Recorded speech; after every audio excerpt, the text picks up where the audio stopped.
지난주에 아브라함이 약속의 땅에 기근이 찾아오자 자신의 경험을 바탕으로 꾀를 냈죠. 그래서 물을 찾아갑니다. 땅의 물, 나일강이 있는 애굽에 내려가서 굶주림을 해결하고 기갈을 해결하고자 내려갔습니다.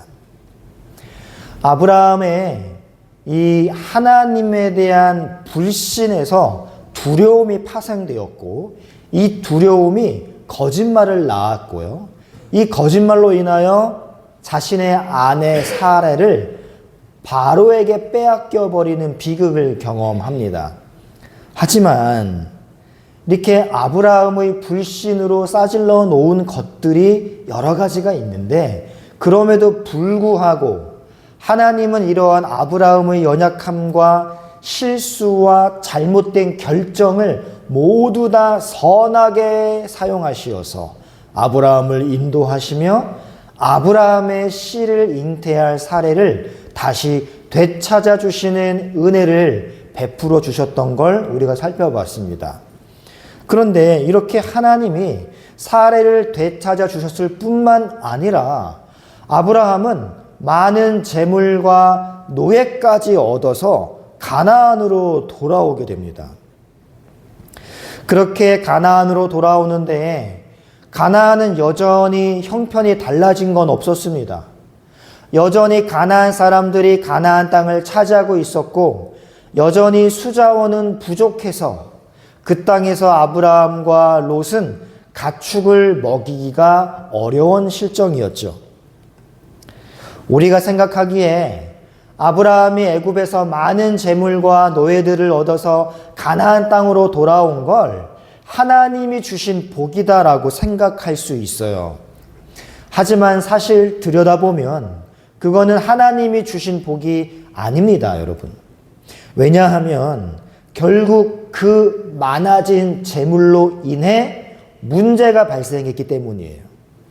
하나님의 복 때문에 다툼이 발생한다? 하나님의 복 때문에 문제가 발생한다? 이거는 있을 수가 없는 일이거든요. 급기야 여러분, 아브라함과 롯의 목자들이 서로 다투는 지경까지 이어집니다. 오늘 본문 6절과 7절을 한 번 더 읽어보겠습니다. 5절부터 7절까지를 읽어보겠습니다. 시작. 아브라함의 일행 롯도 양과 소와 장막이 있으므로 그 땅이 그들이 동거하기에 넉넉하지 못하였으니 이는 그들의 소유가 많아서 동거할 수 없었습니다. 그러므로 아브라함의 가축의 목자와 롯의 가축의 목자가 서로 다투고 또 가나안 사람 브리스 사람도 그 땅에 거주하였는지라.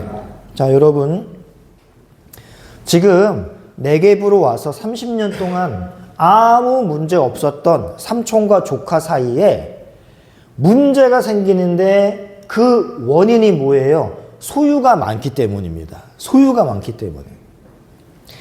이거는요, 하나님이 아브라함에게 허락하신 두 번째 물질에 대한 시험입니다. 자, 아브라함이 가나안에 들어가서 처음으로 맞은 위기가 무엇이었죠? 바로 기근이었습니다. 기근 역시 물질에 대한 시험이에요. 아브라함은 이 첫 번째 물질에 대한 시험에서 하나님이 부어주시고 하나님이 때에 따라 늦은 비와 이른 비를 내려주시는 걸 기다리기보다 자신의 경험을 바탕으로 애굽을 선택함으로 인하여 그 시험에 실패합니다.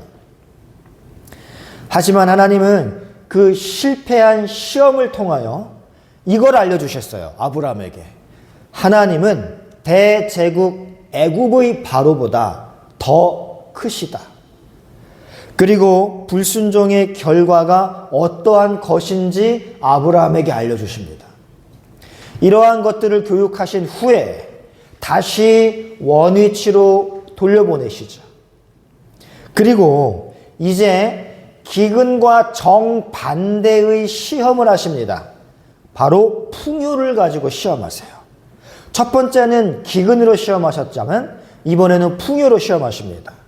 역시 물질에 대한 시험이죠, 여러분. 여러분, 왜 하나님은 계속해서 아브라함을 물질로 시험하실까요? 여러분, 이 물질에 대하여 자유롭지 못한 사람에게는요, 이 물질이 적으면 적은 대로 시험거리가 되고 많으면 많은 대로 시험거리가 돼요. 그래서 잠언 기자가 나로 가난하게도 하지 마시고 부하게도 하지 마시고 필요한 양식으로 먹여주세요 라고 기도하잖아요. 여러분, 물질은요, 인간에게 유익한 건 분명합니다. 물질 없이 인간이 생존한다? 이거는 불가능해요. 제한된 육신을 입고 있기 때문에 여러분 먹어야 됩니다. 물질이 있어야 돼요. 또 쉴 곳이 필요해요. 집이 있어야 돼요. 이 역시 물질입니다. 그리고 입어야 돼요. 그러니까 성도의 삶 속에 재물은 필수적인 요소인 건 맞아요. 없으면 안 돼요. 그러나 이 재물이 탐심의 대상이 되고 의존이 대상이 되면 그건 반드시 인간의 품위와 인격을 동물의 수준으로 전락시켜버리고 맙니다. 인간이 즐겨 마시는 알코올도 마찬가지예요. 이거를 나의 어떠한 혈액순환이라든지 침목의 두터운 침묵을 유지해주는 그러한 관계를 형성해주는 도구로서 이용한다면 더할 나위 없는 물질이죠. 하지만 의존이 대상이 돼버리면 그때부터는 그 사람은 짐승 이하의 삶을 살게 된다는 거예요. 그래서 여러분, 성경은요, 그렇게 많은 곳에서 물질의 위험성에 대해 경고하고 있는 겁니다. 이 물질을 올바르게 다스릴 능력이 없다면 차라리 피하라는 거예요. 그만큼 물질이 인간을 지배하는 힘은 큽니다. 오죽하면 우리 하나님께서도 재물을 하나님과 견주어 하나님 반대편에 있는 만몬신에다가 빗대어 설명했을까요? 여러분, 이걸 기억하십시오. 물질은, 재물은 복이 아닙니다. 은사예요.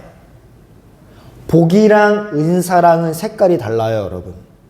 물질은 복이 아니라 은사라는 걸 기억하세요. 복은요, 하나님이 나에게 주시면 내가 누리는 거예요. 하지만 은사는 섬기기 위해 주는 겁니다.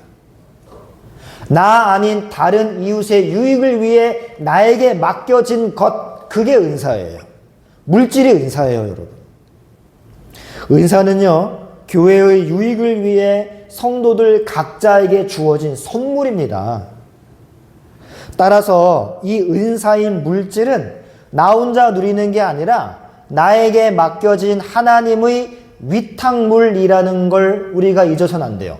이걸 잊는 순간 물질을 내 인생의 쾌락을 위해 사용하고 나의 만족을 위해 사용합니다. 그러다 보면 하나님이 요구하시는 삶의 양식에서 한참을 벗어나는 삶을 살 수밖에 없어요. 여러분, 물질은 나의 만족과 나의 행복에 기여하는 복으로서의 관점이 아니라 나에게 맡겨진 은사로서의 관점으로 또한 청지기적 사명을 가지고 이해해야 되는 것이에요. 성도가 물질을 나를 자랑하고 나를 행복하게 만드는 수단으로 바라볼 때 그것은 반드시 하나님 반대편에 서 있는 우상이 되어버리는 겁니다. 한 끗 차이예요. 이 물질을 나를 위한, 나의 만족을 위한 수단으로 삼느냐, 아니면 교회를 섬기고 이웃을 섬기라고 주신 은사로 인식하느냐.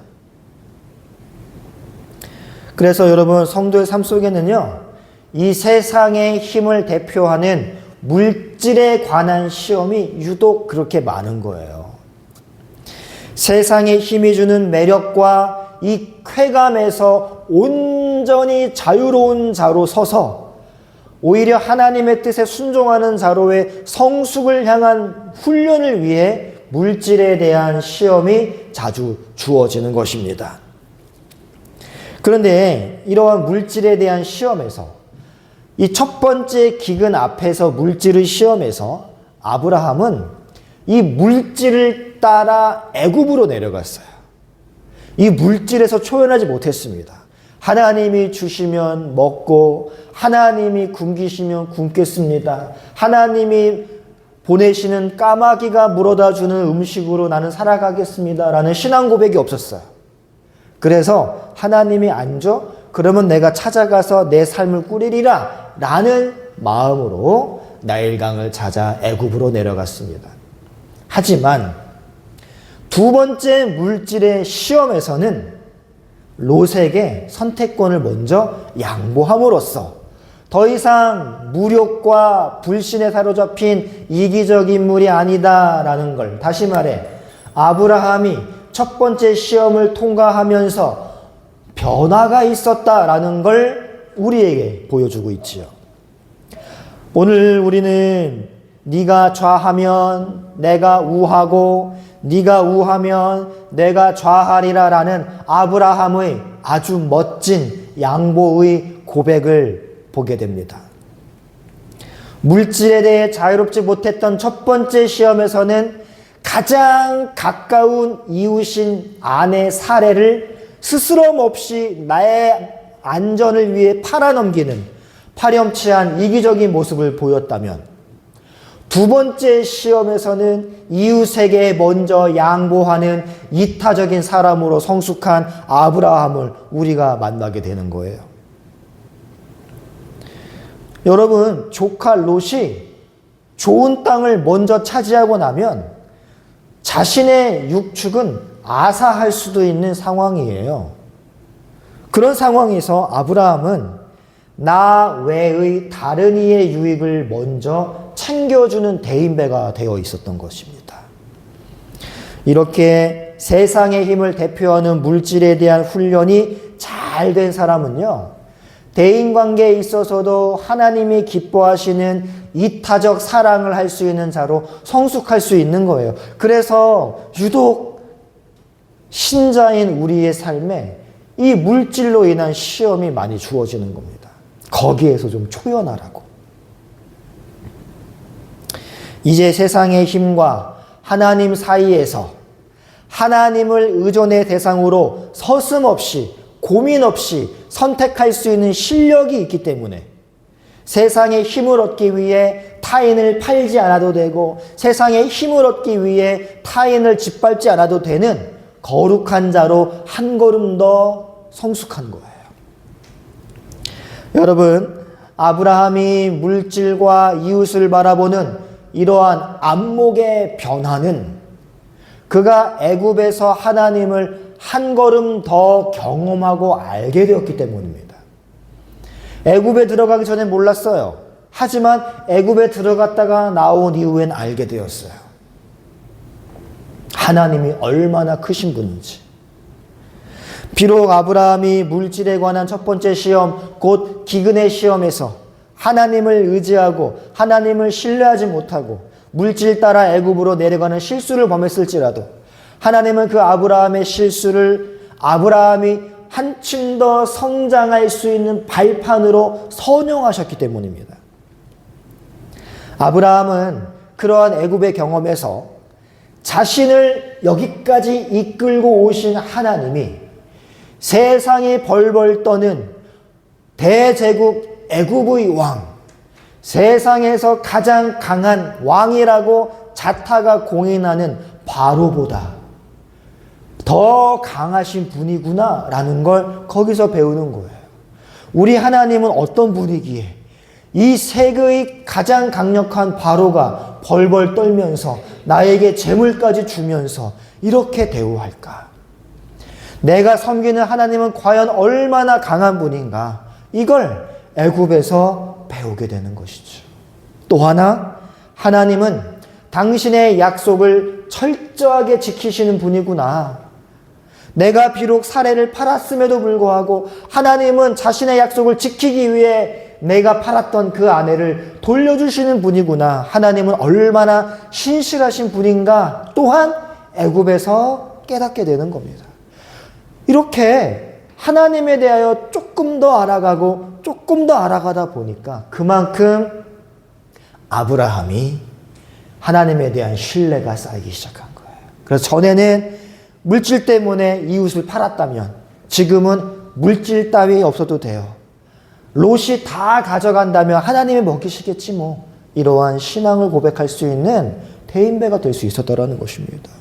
성도는 그렇게 하나님을 알아가는 만큼 성경으로 알아가고 경험으로 알아가고 삶의 눈물로 알아가고 나의 실수로 알아가는 만큼 우리는 천국 백성으로서의 안목을 그만큼 두텁게 지니게 되는 거예요.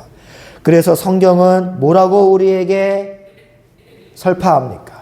우리가 힘써 하나님을 알아가자라고 외치는 거예요. 패역한 이스라엘은 왜 패역한 일을 행했습니까? 여호와를 아는 지식이 없어서 패역을 저지른다라고 구약 성경이 말하지 않습니까? 신약에서는 뭐라고 이야기해요? 예수를 아는 지식에서 자라가라 라고 베드로 사도께서 우리에게 핏줄 높여 외치지 않습니까? 하지만 여러분, 이 아브라함과 달리 롯은 여전히 세상을 물욕적 관점에서만 바라봤어요.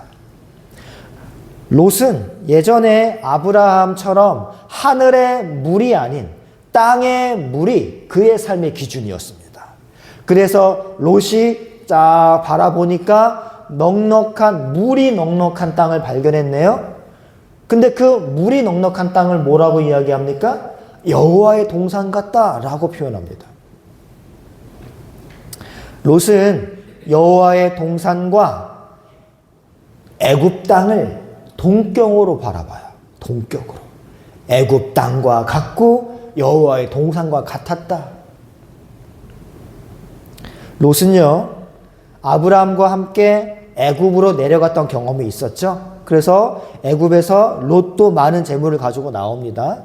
그가 애굽으로 내려가서 나일강을 바라봤습니다. 나일강이 잦은 범람으로 인해서 주변에 삼각주가 생겨요. 삼각주가 생긴다는 건 이 나일강이 마를 틈이 없다라는 거예요. 늘 범람해요. 그래서 삼각주는요, 풍요의 상징이에요. 여기에 롯이 눈이 반짝반짝 거렸습니다. 그리고 애굽의 도시들은 고도로 발달된 곳이었죠. 왜냐하면 강이 있고 삼각주가 있으면 문명이 발달할 수밖에 없습니다. 문명이 발달하면 당연히 과학이 발전하고 건축술이 발전해요. 그만큼 경제가 발전한단 말입니다. 가나안과는 비교도 안 되는 멋진 곳이었어요. 롯의 눈에 비친 애굽은요. 여전히 세상의 힘에서 자유롭지 못한 이 롯은 바로 그러한 풍요의 땅 애굽이 하나님이 약속하신 땅이다. 심지어는 여호와의 동산이다라고까지 정의 내릴 만큼 아름다운 땅이었습니다. 그런 롯이 눈을 들어 요단의 초원과 소알까지 도시들을 바라보고 있을 때 그 땅은 물이 있네요. 화려하진 않지만 물이 흐르고 있습니다. 게다가 우거진 초목이 있네요. 지금 아브라함과 지금 거주 중인 네게브는 강우량이 부족해서 늘 사막인데 산 위에 올라가서 밑에 동네를 내려다보니까 강이 흐르고 초목이 있는 곳이네요. 애굽과 견줄 만한 곳으로 보인 겁니다. 저게 여호와의 동산이구나라고 정의 내려버립니다. 롯의 관심이 온통 애굽에서 경험했던 풍요에 쏠려 있음을 우리가 알 수 있는 것이죠. 그래서 롯은 결정합니다. 아브라함이 지금까지 나를 이끌어주고 먹이고 입히고 키워주고 돌봐준 삼촌이라는 사실은 아랑곳하지 않고 내가 원하는 나만의 작은 애굽을 건설할 수 있는 필요한 땅을 움켜주겠다라고 말을 해요. 삼촌과 그의 육축들이 이 적은 강우량 때문에 사막화된 땅에서 목말라 죽든 굶어 죽든 그의 관심은 아니에요. 온통 나만의 작은 애굽 건설에 있었던 겁니다. 롯이 생각하는 여호와의 동산은 그 애국과 같은 풍요가 있는 곳이었기 때문에 그래요. 하지만 여러분, 여호와의 동산은 풍요가 있는 곳이 아니라 하나님의 임재가 있어야 돼요. 하지만 애굽은 풍요는 있지만, 소돔과 고모라는 풍요는 있지만 하나님의 임재가 철저히 무시되는 곳입니다. 여러분, 이 둘은 절대 공존할 수 없어요. 그런데 롯의 눈에는 지금 이 풍요가 있는 애굽 땅이, 풍요가 있는 소돔과 고모라가 여호와의 동산으로 보였던 거예요. 이런 걸 번영 신학이다라고 이야기합니다.